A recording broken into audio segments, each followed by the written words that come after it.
ওকে ছেড়ে দাও। তুমি কি আজকে এখন আমাকে বিয়ে করবে নাকি? আম্মাকে বলো না আমাদের বাসায় চলে আসতে, আমাদের বাসা তো ফাঁকাই পড়ে থাকে। কিন্তু তোমার বউ।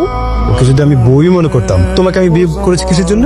শোনো না, আমার না ভীষণ ঘুম পাচ্ছে, আমি এখন একটু ঘুমাবো। বলো না রুম ঠিক করতে। এই রুম ঠিকঠাক হয়েছে?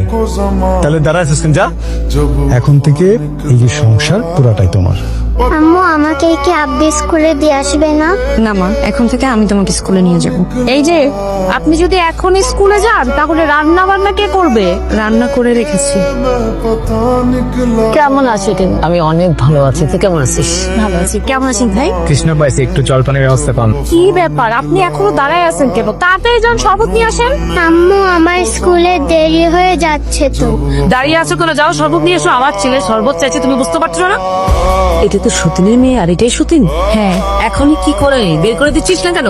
আরে মা, একদিনে